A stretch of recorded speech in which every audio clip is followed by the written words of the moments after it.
New details have started to leak on the iPhone 14, and it looks like this is the iPhone that changes everything. And the entire iPhone lineup for this year should be better than it's ever been before. But some believe that Apple is making some really big mistakes with these new iPhones, and there is maybe just a little bit of controversy surrounding Apple's latest and greatest. So in this video, let me break it all down, tell you about all the latest leaks, all the rumors, and tell you the good news, the bad news, everything you need to know about the 2022 iPhone 14 lineup.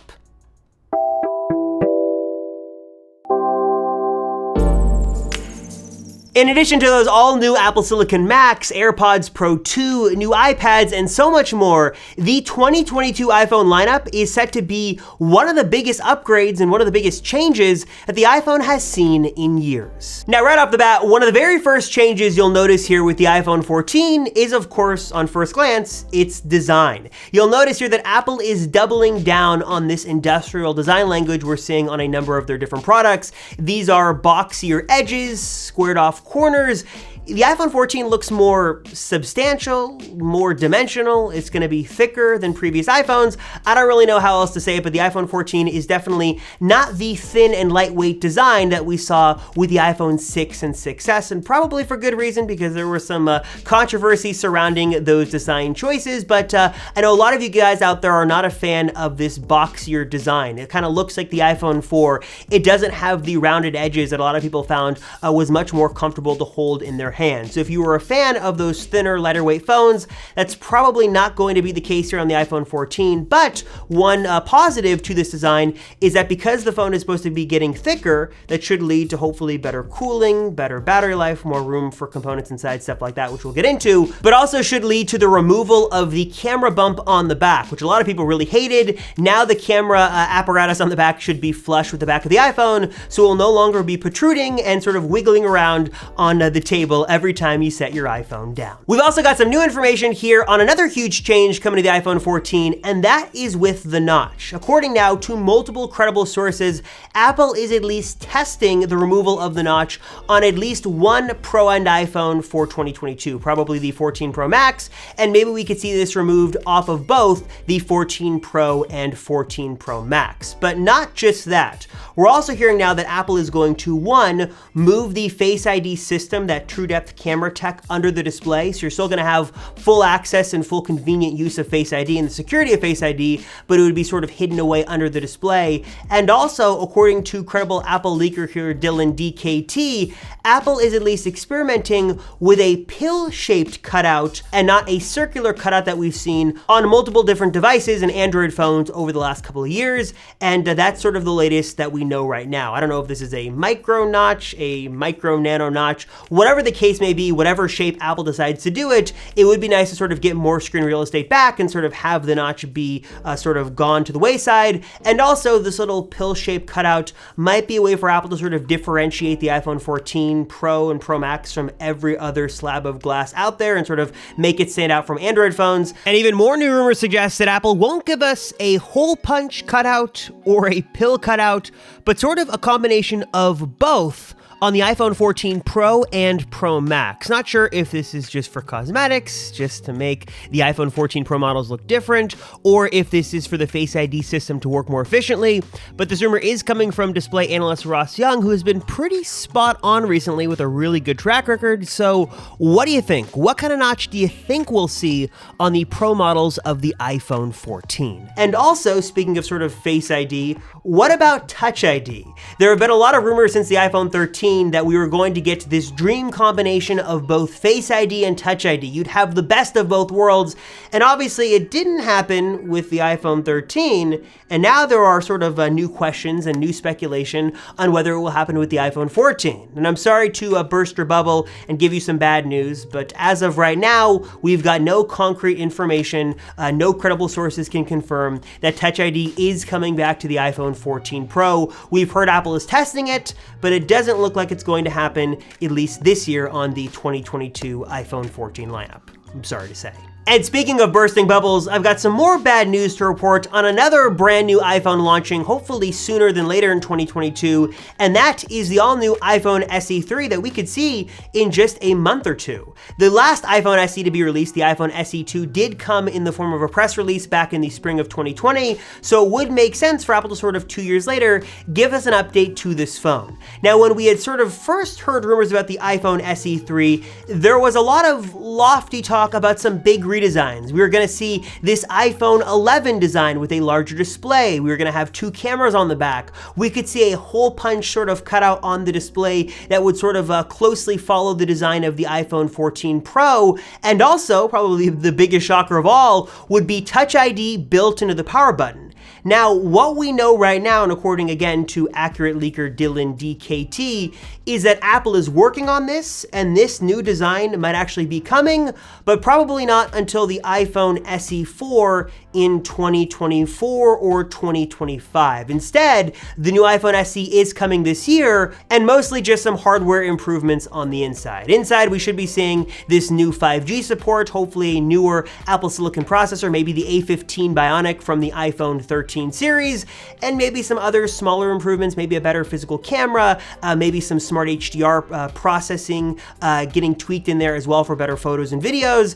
But as of the design on the outside, not a whole lot is expected to change. Same iPhone 8 body, same Touch ID home button, same single camera. If you're sort of hoping for this bigger refresh, this bigger redesign of the iPhone SE, don't get your hopes up because again, this is just like Touch ID is not going to happen this year. Another huge change coming to the iPhone 14 lineup is the addition of an all-new model, which is really great news for a lot of you guys out there, but also really bad news for others because, I'm sorry to say, if you haven't heard this before, I'm sorry to be the bearer of bad news, but the iPhone 14 mini is not going to exist. The 12 mini and 13 mini were fantastic phones and sort of the dream iPhone for many of you out there, but the mini lineup is not sticking around in 2022. Instead, the iPhone 14 lineup is going to look a little something like this. There's going to be a 6.1-inch iPhone 14, a 6.1-inch iPhone 14 Pro, a 6.7-inch iPhone 14 Pro Max, and then a 6.7-inch iPhone 14 Max.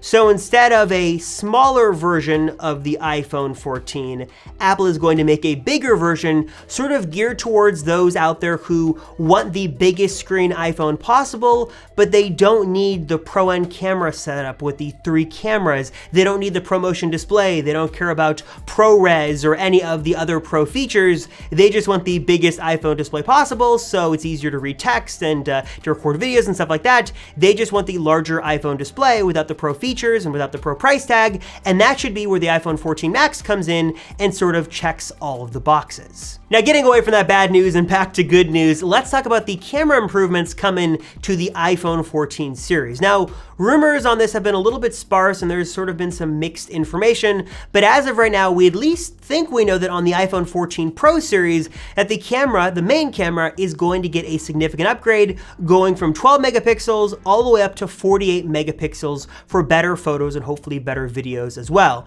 Now, to be clear, Apple is probably not going to give you 48 megapixel stills from this 48 megapixel sensor, but instead Apple would use a technique used by many other companies called pixel binning to basically combine those pixels and give you better 12 megapixel stills that should be hopefully, higher quality, maybe higher resolution, and also sort of give that neural engine and smart HDR processing sort of more data to work with to hopefully give you better photos and better photo capabilities on your all-new iPhone 14 phone. Also, we had heard some rumors about this astrophotography mode coming to the iPhone 13. That obviously didn't make the cut. Maybe we could see that with the iPhone 14 series, and also 8K video recording. This has been an odd rumor, but there have been some rumors that 8K video recording is coming to the iPhone 14 Pro. Will we see it this year or next year? Not exactly sure how this one pans out, but hey, at least I just gotta tell you that right now, that is a rumor on the table. There has also been some mystery on what could be inside of the all-new iPhone 14 lineup. We have heard rumors that Apple is testing a new vapor chamber cooling system to sort of keep all the components inside these iPhones running as cool and as optimal as possible. And also, what could the chip be? If Apple sort of follows what they've done for years and years, it would be the A16 Bionic. It'd be more powerful, more efficient, should be able to handle anything you want to throw at your shiny new iPhone 14. But of course, just to say this has been unconfirmed, there has been some speculation and of course, rumor year after year that Apple could put a new chip inside the iPhone. Maybe it's an M chip this year, it's the M2 or a modified version of the M1. I'm not sure why people want this and what the benefit of an M chip would be inside the iPhone 14. If you have thoughts, let me know down below, but that has been at least a rumor that Apple could change up the chip, though it's probably not gonna happen. And also, we have heard rumors now that Apple could remove the SIM tray on the iPhone 14 lineup as well. And this is one of those things that I actually hope doesn't become reality because I sort of like the convenience of physically swapping SIMs in and out. It's just sort of nice to have, and I know the removal of the SIM tray would give a little bit more room and Apple would sort of adopt eSIM. Not exactly sure how that would play out or if it would just be North America or internationally. Still a lot of questions on that, but I, for one, like the SIM tray, and I hope Apple doesn't remove it. Please, Apple, give me at least one more year with my SIM tray. And of course, we still don't know what colors the iPhone 14 could come in, what new storage options it could have. All those little fine details will soon hopefully be emerging. But what we do know with a pretty good degree of certainty is that the iPhone 14 lineup will be launching in the fall of 2022, probably in September or maybe October of 2022. And that is about everything we know right now. There have been some wild leaks and wild rumors about what we could see, what we could not see, but as of right now, the big story with the iPhone 14 is the design. It's the removal of the notch and hopefully a much improved main camera on the back of these shiny new iPhones. I, for one, cannot wait to see them debut in the fall, and hopefully more leaks sort of continue to come out over the next couple of months, and we get more and more precious info on the new iPhone, hopefully coming soon. So what are your guys' thoughts on this? What are you most excited to see with the iPhone 14? Are you sad there won't be an iPhone 14 mini? Do you think that Apple could give us some new feature in the iPhone 14 that we've long been waiting for? Will it be the A16? Will it be the M1? And what new color would you like to see on the iPhone 14? Let me know your thoughts down below and we can discuss and get excited together on what is coming this fall from Apple. As always, thank you guys so much for watching this video. I sincerely appreciate it. I am Robert Rosenfeld from the Apple Circle, and I'll see you all in the next one.